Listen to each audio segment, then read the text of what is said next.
Verse 411. As all surrender unto me, I reward them accordingly. Everyone follows my paths in all respects, O son of Partha. Yes. So this verse, am I audible to everyone? Yes. Okay. So this verse is talking about inclusivity. All people are on my path. So we'll talk about this theme of exclusive, inclusive, and talk about being open-minded, broad-minded, as the broad theme I'll discuss today. So we could say that the various paths in the world, they can be of broadly three different kinds. If you consider a pendulum, one is exclusivist, that our way is the only way. And this is often the idea of many religious paths. We won't go into specific names over here, but ours is the only way. Now, this often leads to narrow-mindedness. And it is also logically questionable. If God is unlimited, why should the path to him be limited? So, or why should there be only one path to him? But then we can have the other extreme. I'll tell why we call it extreme. This is pluralist. That only my way, that's exclusivist. Now, when I'm using the word pluralist, this is something like always. Always lead to God. Now, while this can seem open-minded, and the word pluralist is not a bad word, and I use it for lack of a better word, but this may or may not be open-minded. To explain this, if we consider, say, a mountain, and say the bottom of the mountain is material consciousness or material reality, the top of the mountain is spiritual consciousness. So now we could have one path of the mountain, we could have another path of the mountain, we could have a third path of the mountain, we could have a fourth path of the mountain. We can have many paths of the mountain. But that does not mean that all paths lead to the top of the mountain. Some paths may go like this. Some paths may be just going around the mountain. Some paths may be going away from the mountain. Some may be going into the valley. So to say that all paths, without any criticism, without any evaluation, lead to the same goal, that it might seem open-minded, but as it is said, be open-minded, but we shouldn't be so open-minded that our brains fall out. So this could very well be not open-minded, but empty-minded. There's nothing left in between. And then what the Gita teaches is something in between. It is what is inclusivist. Inclusivist means that there is one purpose and many paths. So one purpose is to rise from the bottom of the mountain to the top of the mountain. But there are many paths to go up the mountain. So now, say this part is a little bit more rocky. So it might be suited for some people. This part might be a little more slippery. That might be a little more suitable for some people. Now, different people, each path will have its challenges in going up. But different paths may be suited for different people. That is different from saying that all paths are the same. That all paths lead to the same goal is taking things too far. So when Krishna in the Gita is saying that there's one purpose and many paths, and that's why in this verse there are two things. I'll just conclude this and then you can have your reflections. That what Krishna is saying in the Bhagavad-gita is that two things. That there is a principle of reciprocity. As all people approach me, I reciprocate with them. And universality. All people are on my path. That means that everybody is in one sense searching for the ultimate reality. Everybody is searching for what really counts.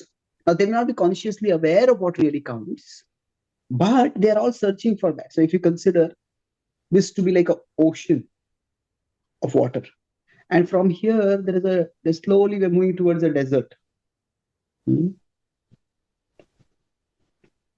So now here, there are people who are searching for water. Hmm. Now you could say, if there's somebody over here, now from the ocean, a drop of water might fall here. And because of the wind, a drop of water might be here. A drop of water might be here. Now, all drops of water, they come from the ocean. Hmm. But all drops of water don't take people to the ocean. Hmm. If somebody takes pursues this drop of water, then they are not going toward the ocean. If somebody pursues this drop of water, then also they're not exactly going toward the ocean. So if they pursue this drop of water, they're going closer toward the ocean. So all drops of water come from the ocean, but all drops of water don't go close to the ocean. So like that, the Gita says everything that attracts us, it comes from Krishna. And whatever we are pursuing, some of us may pursue wealth, some of us may pursue beauty, some of us may pursue power, some of us may pursue reputation, some of us may pursue health, some of us may be foodies. We all have different interests, different hobbies, different passions, different cravings. Hmm? So whatever it is that is attractive. So Krishna is like this ocean.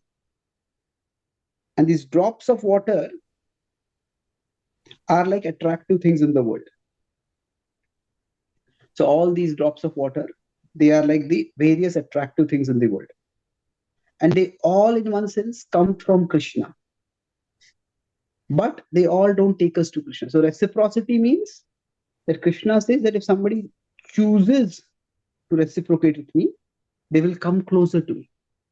If they reciprocate with somebody goes to the drop of water which is far away, and they will go away from Krishna. So there is universality, but universality and reciprocity. I spoke a lot of concepts. So maybe Radha, you can speak some things. I'd like to take you back. Yeah, please. We were talking about exclusivist.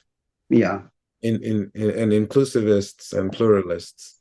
So I think it's also very important to understand why people are inclusivists and exclusivists and pluralists. Yeah. Because it's very, very, religions and any concepts and any communities that grow, they all have a certain component to their community where they want growth, and they have certain objectives of growth or exposure in the world, and so therefore it really enables them and helps them to use one of these strategies. For example, there are communities, they just want a lot of people to get into the community, and you just open the doors for everybody to do whatever they want to do. Like in India, there's a few philosophers, they're jatamat tatapat, as many opinions, that many ways. Yes. And so there are because they want to sound very inclusive. And as a result, everybody feels, yeah, whatever my idea is, yeah, that's perfect, it's accepted. And they take that to be the absolute fact. So we have to understand very important principle that all these concepts, they may sound very good. And there is tons of those in the world today where, they claim that theirs is the best, or we are the most unique, or we are the only way. And, most people consider that we are the only way. And that's what you're saying essentially, sorry, it's like there is a philosophical aspect to spirituality, but there is also a psychological aspect. Correct. And psychologically, depending on what people prize the most. Say, for example, if somebody prizes certainty, what I am doing is certainly right, this is the way, then often they will go towards exclusivism. Okay, this is good. Yeah, that is what they prize. This is right. And that is all that there is to it. On the other hand, if somebody prizes more a sense of respectability in society, how can you be so narrow-minded that you think that yours is the only way? Yeah, I'm not narrow-minded like that. Those people are narrow-minded. So then they go towards not inclusivism, more towards pluralism. Yeah, your path is right, my path is also right, all paths are right. But the essence of spirituality is not based on only our psychology. That my need for security and certainty, or my need to be accepted and respected in society, that alone does not determine spiritual reality. So that's why the psychological aspect, while it's important to understand, it's also important to know that the reality exists beyond the psychological aspect. So I just wanted to make one point. Yes, Veda Prabhu.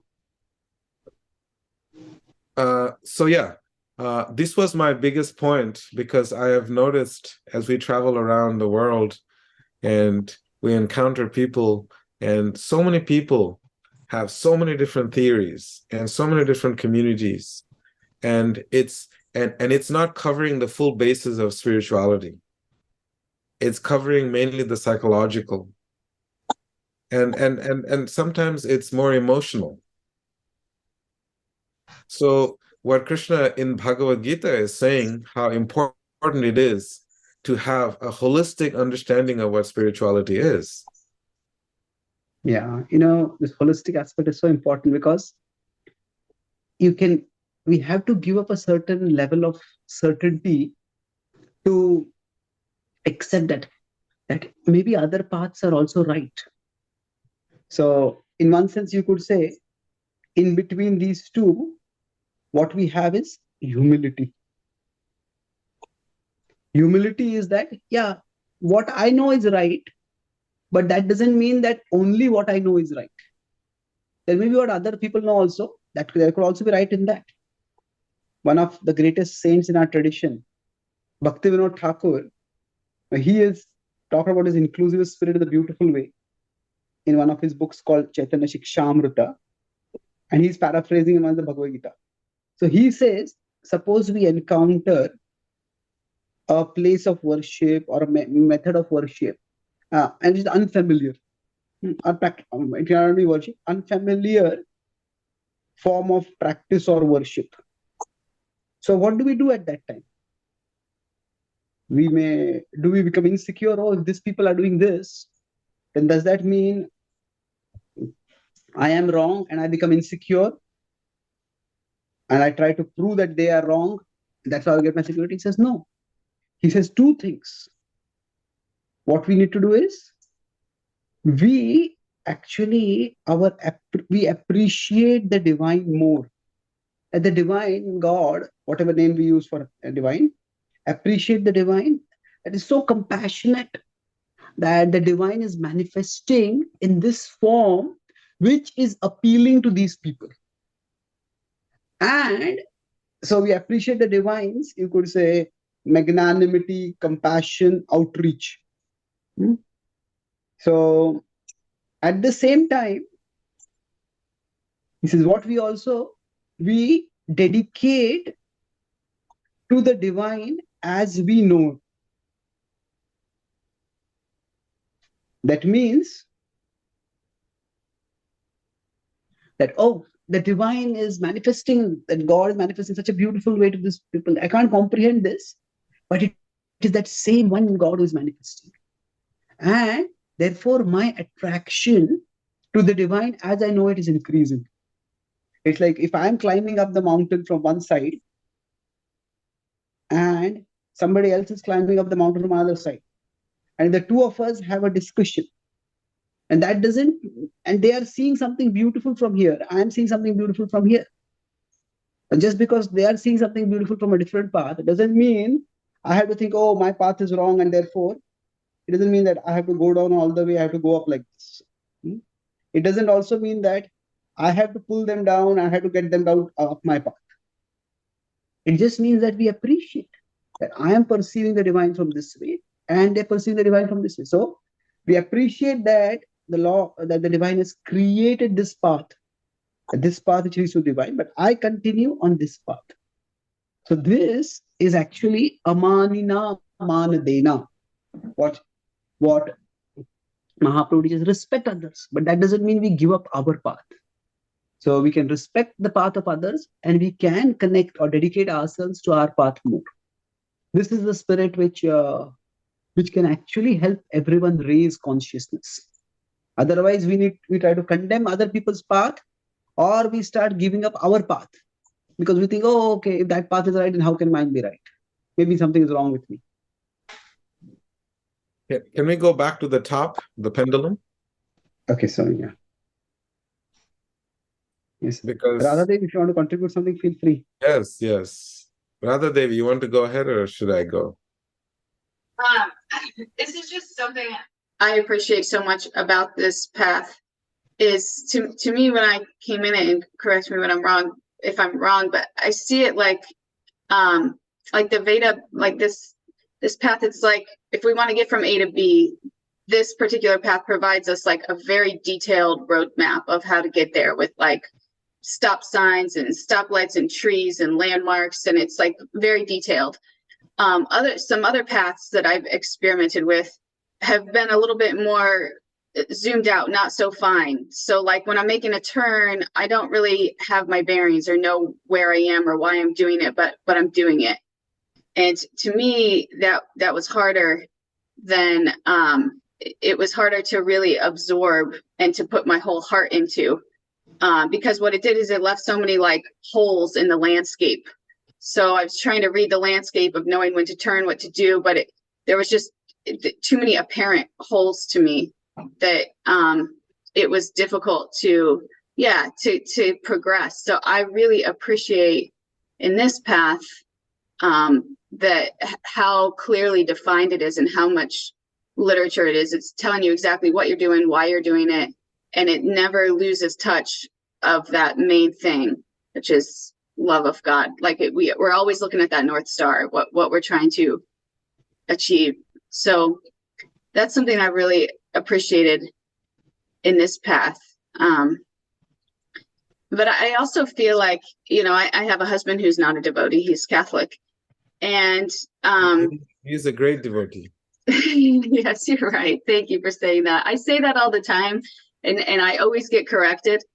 But I guess I would say he doesn't identify as a devotee in the way that we do.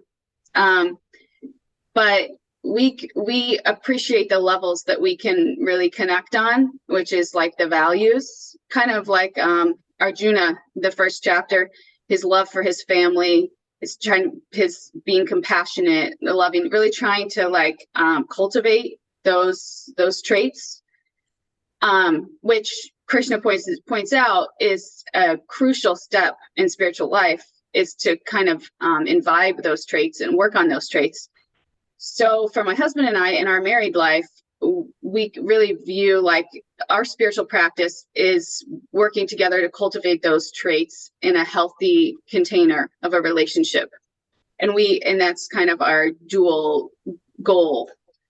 And in that way, we can really appreciate each other. And also, though we're on different paths, we can go part of the way together. So that's the other kind of reflection that I had in looking at this, because I can't help thinking about, I'm married to someone that's a totally different path than me, and a path that in my experience, I've had some exclusivity issues with. I've really toggled back and forth on this exclusivity pluralism thing. I love that you wrote that.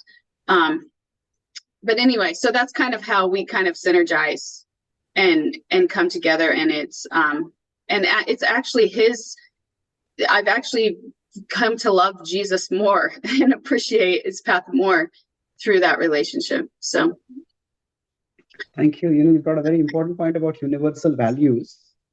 See, every path will have something exoteric or external and something esoteric or internal. So the the specific practices may vary, but there are values which are similar. And the ultimate value is the value of love of God. So now both of these are required. Sometimes I say that the exoteric, if that alone is emphasized, we could again have a pendulum. If only the exoteric is emphasized, say the Hindus may offer respects to God by folding their hands. The Muslims may do namaz by raising their hands. Christians may move their hands in namaz. So the exoterics are different. But the esoteric idea is all of them are ways to express our respect and devotion for God. So if there is only the focus on exoterics, then that, if only exoteric is focused on, then that leads to two things. Superficiality, we become superficial, and we can become fanatical. Because my exoterics are different from yours.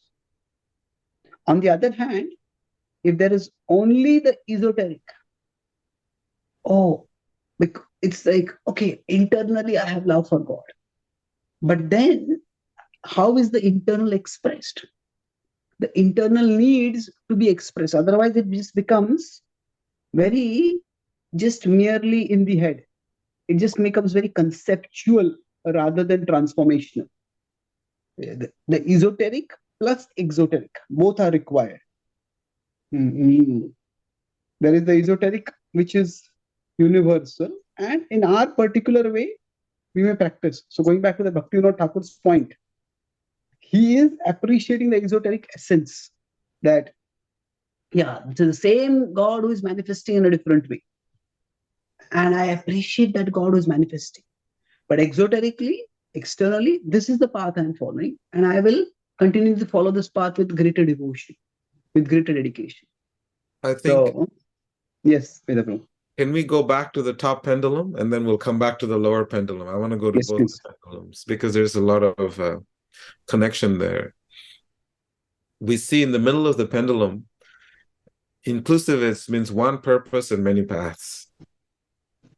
So this is a very important aspect of bhakti. The mindset of bhakti is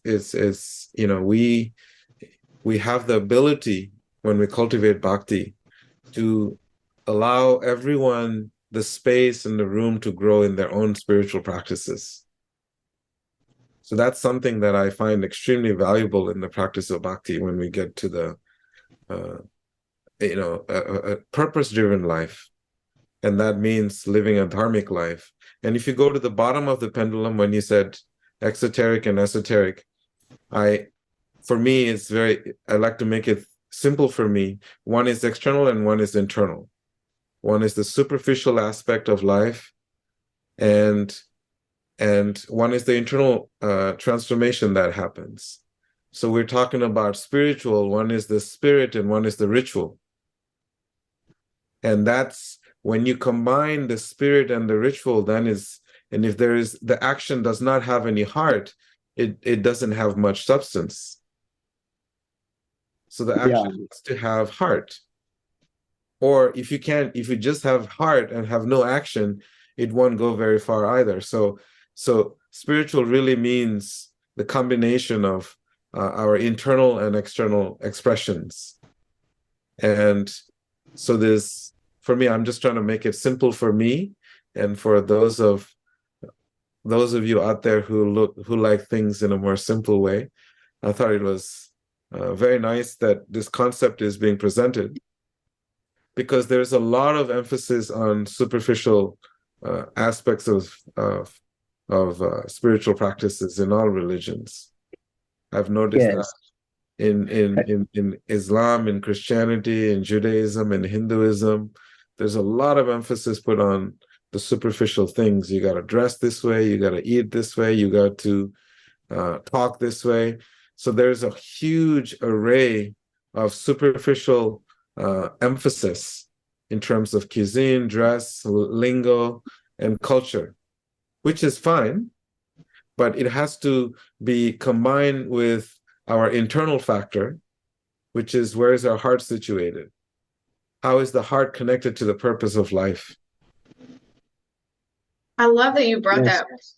that point up, Veda, because I feel like, again, this path, the heart component is stressed so much and is so important, which is another thing that when I read this verse that jumps out at me is like, for God, like, we don't have to do anything like we do in our material relationships, our material life. Like, we don't have to show up a certain way or achieve or be good or bad. We just have to be sincere. And the more that we're sincere and really seeking that relationship in a sincere way, God will reward us. And it's like, it's so almost like, okay, I can do this. This is something I can do. I may not be able to, do this perfectly or not forget this or, fit in a certain box, but I can really be as sincere as I can. That is within my control. I can, and that's where the transformation of the heart occurs. And that's what I feel like is so stressed in this path. And also, Just more to continue this point, sorry, just 1 minute. Bhaktivinoda Thakur, the same saint in our tradition, he uses these two words, essence seeker, in Sanskrit is saragrahi, and a bharavahi. So those who focus only on the externals, it becomes a burden that they have to carry and they get others to carry. And it doesn't lead to much growth. So we don't want to be burden carriers. Weight carrier. Yeah, we want to be essence seekers. The internal essence is common. And to the extent we can focus on the essence, to that extent, we can't avoid differences, we can't eliminate differences, but we can definitely minimize differences. Much of the intolerance, sectarianism, and violence that characterizes the world today is because the externals are overemphasized to the point where anyone who does not comply with my externals is rejected, is condemned, is demonized. So that is where sorry, go ahead. Essence seekers are generally people who are very accepting. They have really operate from the space of acceptance of themselves and everyone else in the world. And they're able to have a global vision, a universal spiritual vision. Thereby, they see how we're all children of God. And it's a very compassionate practice for those who are operating from this essence seekers perspective. Because, in all religions, we have people who are burden carriers, and then there are those essence seekers. And when we look at essence seekers, there's very little difference in all religions. And there's so much similarity, and the differences are so small. And I'll just the differences, I wouldn't say they're so small, because there are also irreducible differences that, and the ultimate analysis, if I consider this path going up, that path going up, there are significant differences. The paths are not the same. As I said, one path might be very rocky, and it requires a whole different set of apparatus for going up. Another path might be slippery. It requires a whole different set of apparatus for going up. Another path might be something else. So there are, the essence seekers, they do not deny the existence of differences. Because trying to deny the existence, or just saying that those differences are small, well, there are small differences. I'd say there can be big differences also, but the big differences are not in purpose. The big differences may be in methods. It's like, if we consider two different forms of treatment, let's consider, say, Ayurveda and allopathy. There are not small differences between them. Allopathy and Ayurveda, there are significant differences in how the mechanism by which the body is working is understood. But while there are differences, the real big thing is They're big differences, but the real thing what makes them together is they share the same purpose. That is to restore people to health, good health. So similarly, the various traditions, they can have significant differences. Significant in the sense that the specific practices may be significantly different. The underlying conceptions may also have some differences. But in terms of purpose, there is one purpose.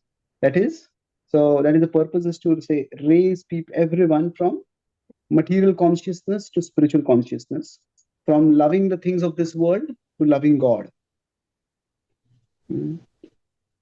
Yes, You, could you scroll up a little bit to this formal one? Yeah, this where you say religious practices. Is it not true that the purpose of the external practices is really to cultivate the internal practices? So in that way, they're like interrelated.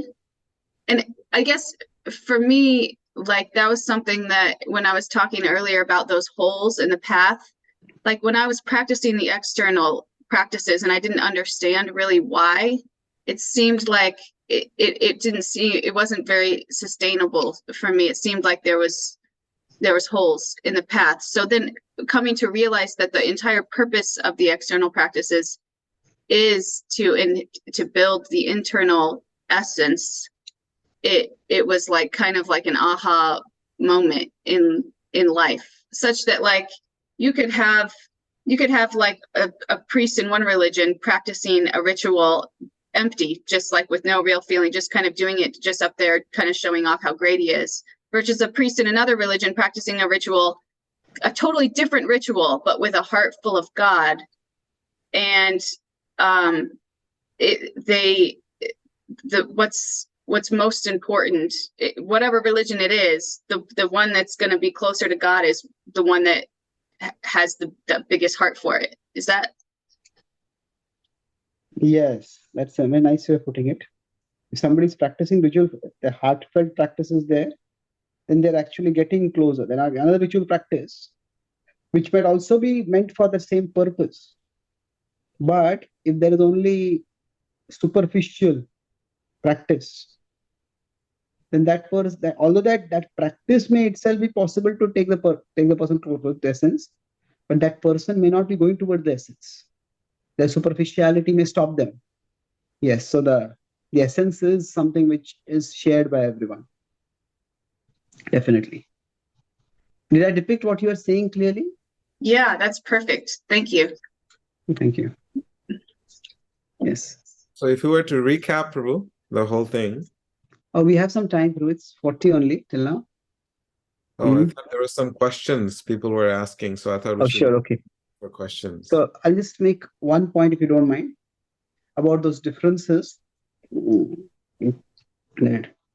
here, spiritual path, there are similarities and differences. The point here is that it is also important to recognize that the externals are not to be dismissed as unimportant. The externals are often the ways to the internal.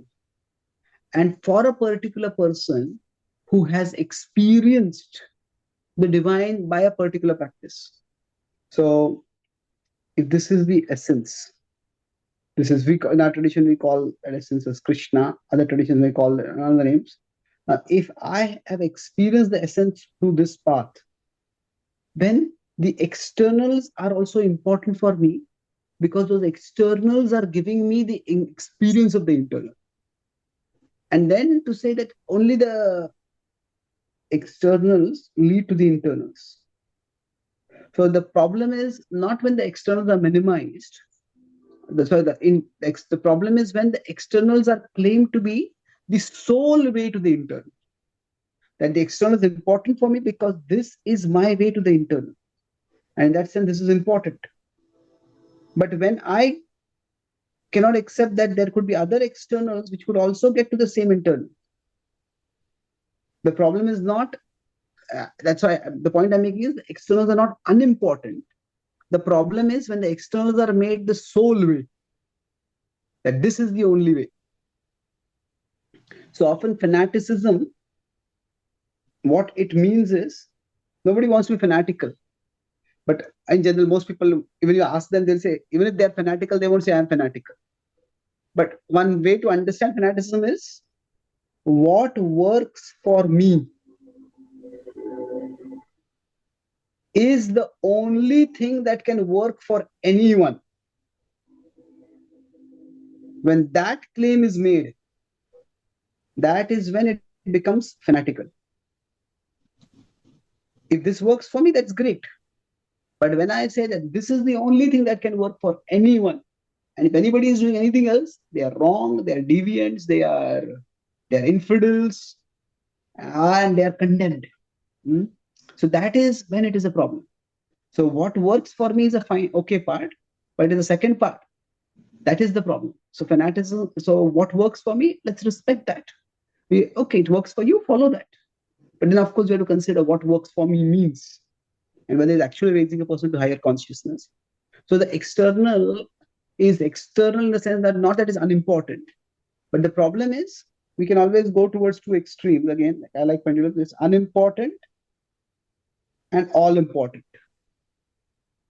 the externals. But we could say it's an important means to the internals. So for example, if we consider our teacher Srila Prabhupada, he when he came to the West, he was asked, Swamiji, why have you come here? When he says, what are your thoughts about Jesus? Prabhupada said, Jesus is our guru. He had so much love for God that he laid his life down for the service of God. So he's our guru. Many of the people from Christian background, they were pleasantly surprised to hear this. But then he says, so is what you're teaching the same as what Jesus is teaching? Prabhupada said, essentially, yes. Then why have you come here? Prabhupada said, because you have forgotten what Jesus is teaching, that you're not giving that essence. So now, in general, if you consider the bhakti approach, which is embodied by Prabhupada, see, when we are following bhakti, we have the conviction that this is a particularly accessible path. Like Radha Devi mentioned the point that it's very clearly delineated path. So Prabhupada had two different approaches. If somebody was just a nominal practitioner of some path, that means, going back to the mountain metaphor, that person is somewhere here at the bottom.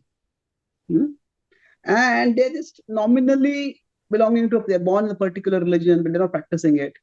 One of my friends was from a Jew background, and he tried to share bhakti with his friends. And his uncle said, are you trying to convert me? He said, I didn't know that you belong to any religion. I thought you were an atheist. He says, yes, but I'm a Jew atheist. Now, what does that mean, a Jew atheist? So that has become become a superficial designation. It's just a bodily designation. It's not a spiritual path. So if somebody is a nominal practitioner, Prabhupada, we encourage them to practice bhakti yoga. So if this is the bhakti path, if somebody is wandering around at the bottom, exploring this, exploring that, just going around like this, they're not really, and say this is the path of bhakti. And we recommend them to practice this path, because there are many reasons why we can give that. As you said, it's clearly delineated. It's a very potent practice.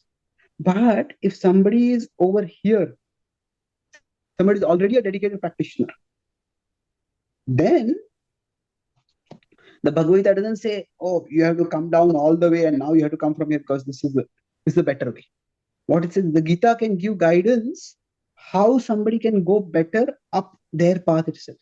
So learning the Gita can actually help, Prabhupada would say, it can help a Christian become a better Christian. It can help a Muslim become a better Muslim. So dedicated is can more informed practice of their path.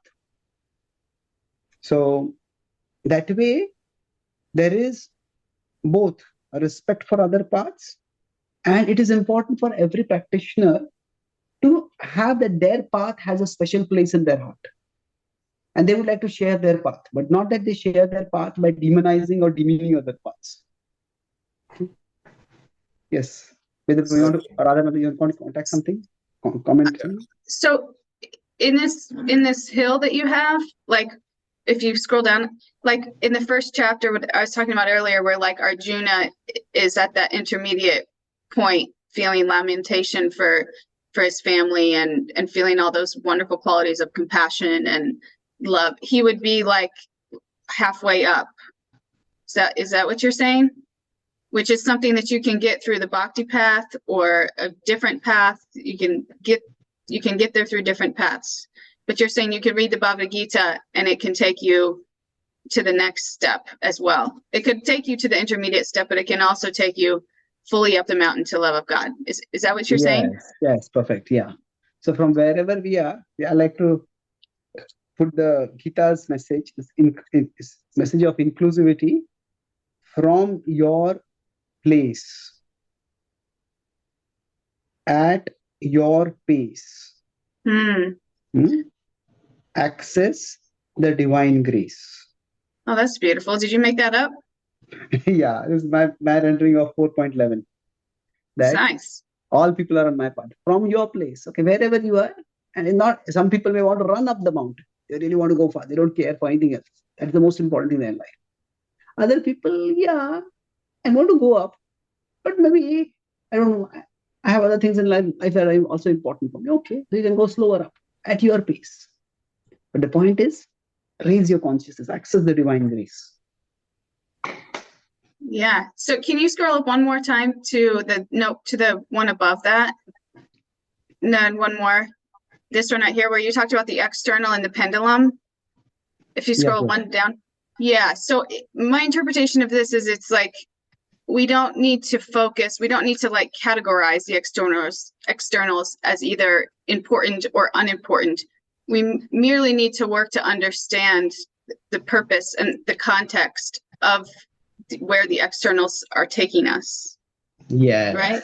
Yeah, perfect. And that way we can figure out like, okay, these externals of my religious path I actually see from experience bringing me to a higher place, like chanting mantra. Okay, I see that is, and I guess that's not necessarily always external, but we could say it is bringing you higher. But something externally like drinking alcohol, then I can see where, okay, that's bringing me lower. So then it's not a matter of like, is this all important or not all important? Is it good or bad? It's like, what is it doing in the context of where I'm actually trying to go? Yes, like that's a very good way of putting it. You know that sometimes as soon as you bring in categories of say good or bad, the question becomes who decides, and who are you to decide that this is good and this is bad? So morality can be very much relativized, but what we can say is that is it elevating or is it disintegrating or degrading? Is it raising my consciousness or is it bringing my consciousness down? And that is something which we can experience ourselves. So, and which others around us can also tell us, okay, now somebody takes alcohol. It is not that suddenly a person after taking alcohol starts becoming spiritually insightful and wise. No, it actually removes the normal inhibitions the normal restraints that are there on people. And then often our lowest or the worst side comes out. So it can be both. It can be objectively decided what helps us grow and what stunts our growth. So you could say facilitating growth or stimulating growth and stunting growth. So on the bhakti path, the focus is that we accept the activity that stimulates growth and we avoid the activity that stunt growth. And in fact, they do the opposite of growth, they do to regression. So by self-observation and by social observation, both can be decided. We can decide this. What is okay? Yes. Vedapru, you want to say something or should I it's time for summarize recap now? I think we should summarize. I'll hold off. Thank you. Yeah. So broadly, I started by talking about 3 kinds of path: exclusive, pluralist, and inclusivist. And then talked about how the Gita's teachings are both, they are universal, but they're also reciprocal. That there are externals which are meant to lead us to the internals. And if the externals are emphasized alone, then that can lead to fanaticism. So we discussed about how fanaticism can result from just concluding my way is the only way, or it can also be because I consider that what works for me is the only thing that works for everyone. So my way is the only way. So we can say my way is a valid way, but that doesn't mean that is the only valid way. The mountain metaphor which we use for this purpose. And then discuss a few other points also, but one of the key things was that how we can, there can be respect as well as dedication. There can be respect for others who are going up the mountain another way, but dedication for going on the mountain by our own way. And in that way, we decide what is right and wrong, not just based on some arbitrary criteria, but based on objective criteria. What is helps growth and what stunts growth. That's a quick summary. I think a few other points were also discussed, but you want to add something or we want to take a few questions? Vedaji? I think there's some questions, rather Priti. Yeah. I think Nityananda had one. One question. I'm still trying to figure out the Zoom, so thank you all for being patient with me. I think I just need to take him off mute. I'm here. You're off. Great. Thank you. Yes. Hi. I don't know if this is a redundant question, but I think maybe you can mind it a little more. Is say you have a tradition that is a tradition or a guru, a teacher who is inclusive presenting.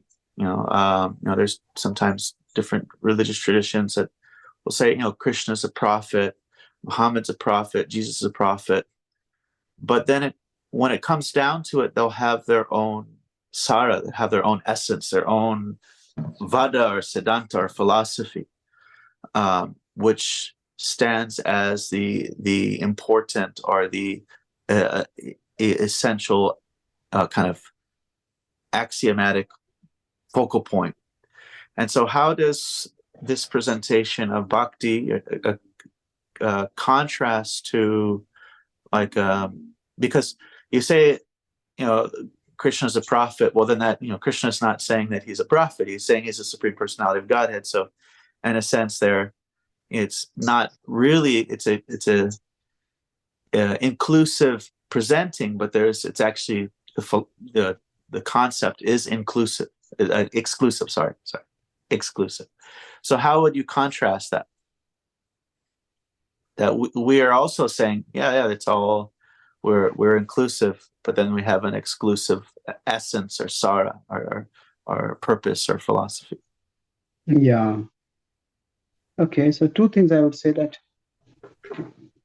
there is definitely a conception of, we could say, hierarchy. And the exclusive sara, there is tattva, there is philosophical reality, and rasa, that is personal experience. So philosophical reality, tattva, and there is personal experience. Now, if we consider in our tradition, we do consider that God has many forms. There is Krishna, there is Vishnu, there is Ram. But we consider Krishna to be the most attractive, Krishna to be the highest manifestation of divinity. Now, that does not mean that we have to deride Ram or others. So the same would apply for each tradition. In terms of personal experience, a person can, and person naturally feel that the experience that I'm getting from this particular part is special. So now special, like a devout Christian might feel that the passion of Christ, the compassion he exhibited when he was ready to lay down his life, be crucified, that is at an extremely high level of compassion. That will be the highest. So as long as the tattva, the philosophical reality and rasa are not confused, in terms of personal experience, the divine is big enough to give us, each one of us, that feeling of the complete fulfillment, so that it feels like the highest fulfillment that is there. So That is the personal opulence, the personal speciality of the divine. So each tradition will have its rasa, and rasa is to be respected. In terms of experience, we can't really challenge or counter that experience at the highest spiritual level. Okay, Vedaji, Radha, you add some things? You wanna get into the philosophical reality? Explain that. Okay, the philosophical reality, in terms of that, there is one ultimate reality. A God, it can be, or we can call it God, we can call it the Param Satya, ultimate reality. A God is the source of everything in the world. So, in terms of that understanding, that now exactly how the things of this world have come from God, there could be differences of opinion. But the idea that everything is ultimately emanating from the divine, that is something which is widely accepted. And we start with that foundation, and from there we move forwards. So, in terms of tattva, that no religion, no tradition is going to say that God is ugly, that God is a weakling. That God, the divine ultimate reality, embodies the greatest strength, the greatest wisdom, the greatest beauty. So there are certain aspects of the ultimate reality that are in that sense universal. Mm. So that way there can be similarity, but there are differences also.